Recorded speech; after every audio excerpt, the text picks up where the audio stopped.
My baby child is so different than the other two because I was so tired. By the time I got around to her, I was beat down. And I was tired. And I let her do whatever she wanted to. And I've heard old women say 4, 5, and 6 raise themselves. I bet they do. I bet they do. Because I've let her do whatever she wanted to. I was so on top of my game with those first two. I was like flashcards. You're going to make 100 on that spelling test. And I was up in school, I was room mom, and I was taking yogurt and muffins, and I was all up in everything. That third one came along, and I was like, can she read?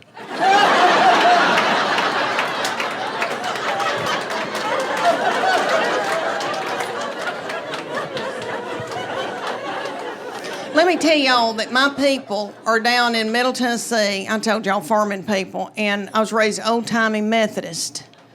And my people are kind of superstitious, and there was like no gambling. You could play rook. There was no alcohol in our house. Never had alcohol until we were trying to get her married off. And she married this hoop-de-doo man that owned part of a winery, and so we all started drinking. Yeah. And my little mama had never had alcohol, and she drank a glass of wine and got out of my car, and she goes, I can't feel my arms. But there was no cussing in my family. They didn't want any ugly language, so I brought that into my marriage, and my husband's people say ugly words. So I said to him, we're not going to have any cussing in this house, and I said to these children, I go, nobody's going to say anything ugly. You can't even say stupid. You can't call anybody stupid. You can't say but. If you do, you're going to be in deep doo-doo. And they listened to me. Those first two did exactly like I told them. Well, that baby came along, and it started out with spell cussing. She'd come in a room and say, what the H?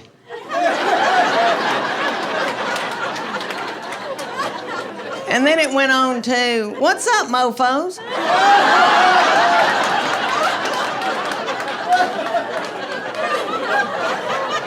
My husband's name is Chuck. She go, Chuck, you a-hole. And my husband gets so tickled and just gets so, and he'd go, oh my, you nut. And my oldest two would be like, what? She just said what? I know, we let her do whatever. All right, y'all.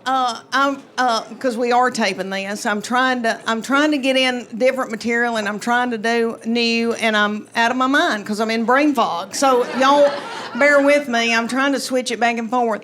Okay, I got to tell y'all that with me and my husband being just me and him, we probably need to go to a retreat and learn how to communicate again. He traveled. He's always had a big job. He's an executive with a big company and stayed gone, and we wanted him to.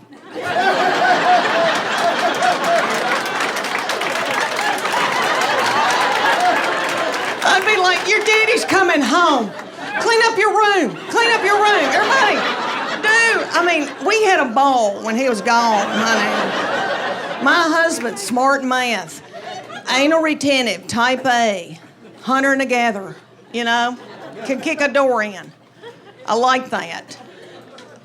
Very, very introverted, very quiet, but very, very smart. And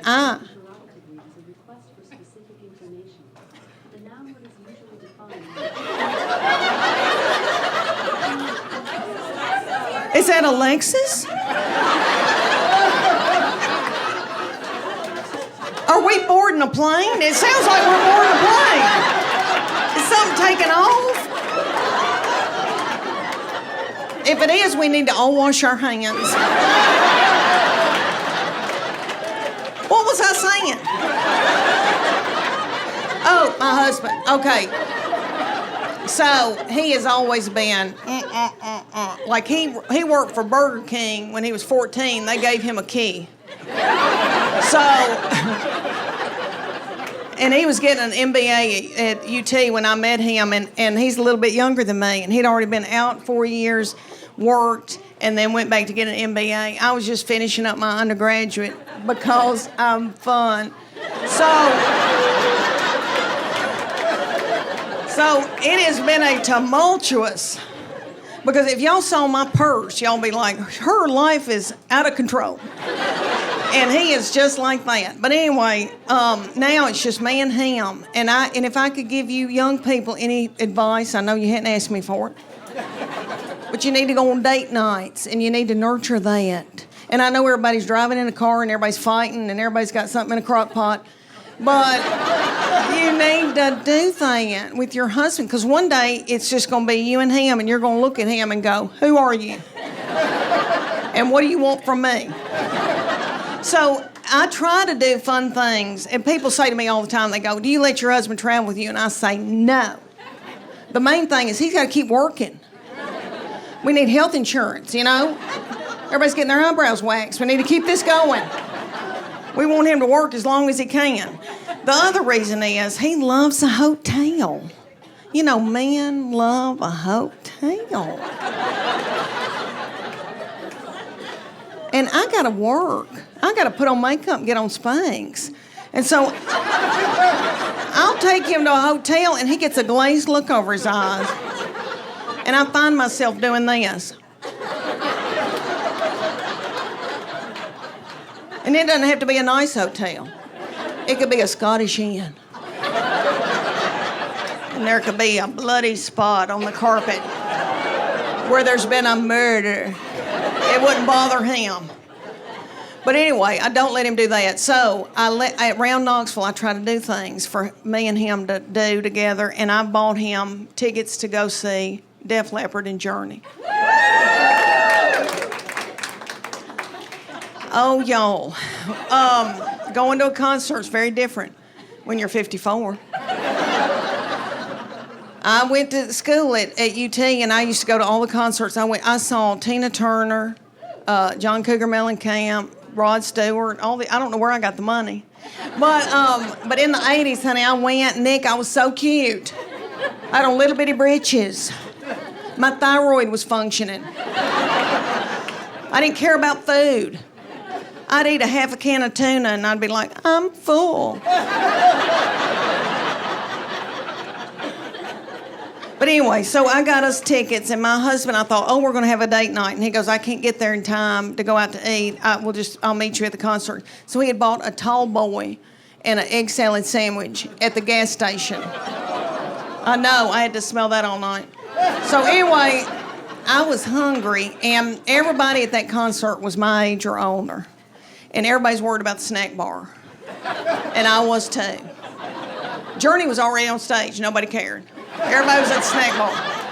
But anyway, Little Journey, we all go to watch Little Journey. Journey does not have Little Steve Perry anymore because he had to get a hip replacement. So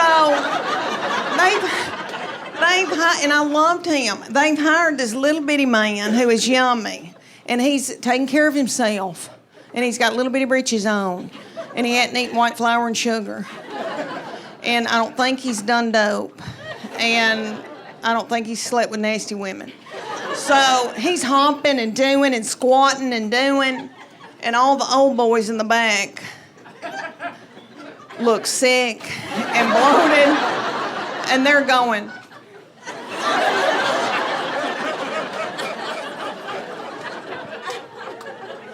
But anyway, they were good, and we watched them. Then little Def Leppard came out. Have y'all seen Def Leppard?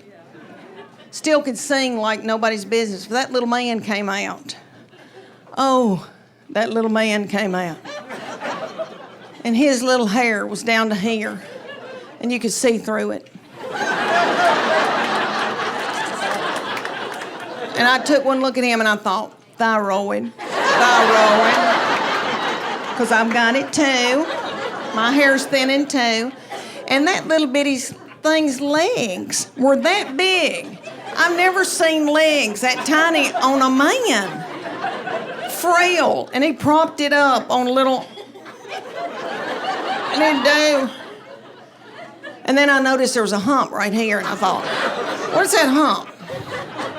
Oh, hernia. He's got a hernia. And I know because I've had one. And he hadn't had time to get a mesh put in it. I've got a mesh. Anyway, he started singing, "Put Some Sugar on It." And my very quiet, introverted husband stood up and then sat back down. We had a ball. They were wonderful. And then we walked out of Thompson Bowling Arena, and everybody was walking like this.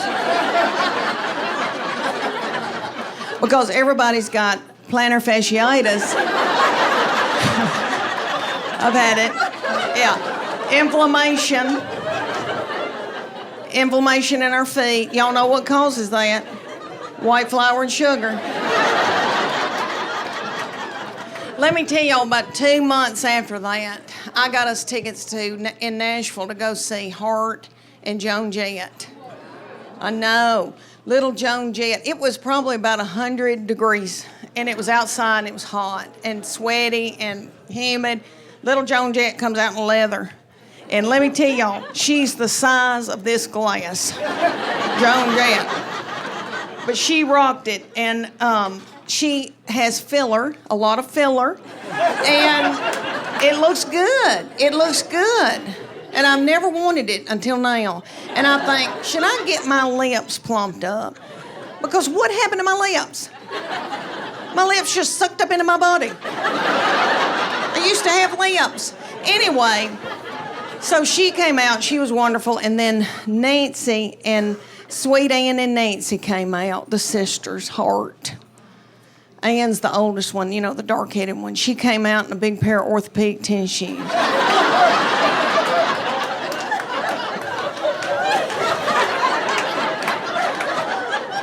That's how she looked. You could tell she was hot and it felt good. And she was pissed. And she had on a long-sleeve dress, and I get it, I don't want to show my arms either. She had on a long-sleeve dress. It was 100 degrees in Nashville at night, humid, sweaty. She had on pantyhose with those big orthopedic, I know, and I thought, what in the world? And then I thought, compression. She's got on compression hose.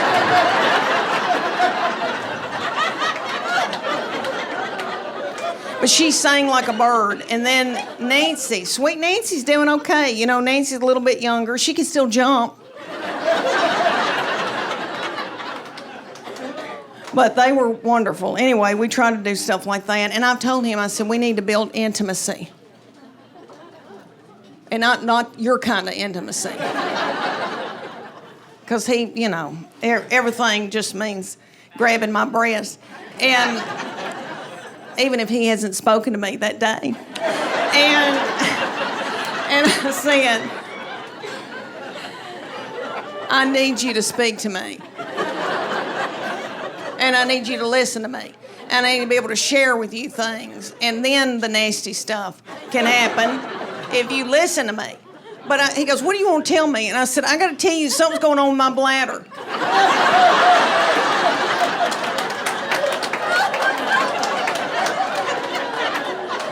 He said, I don't want to know.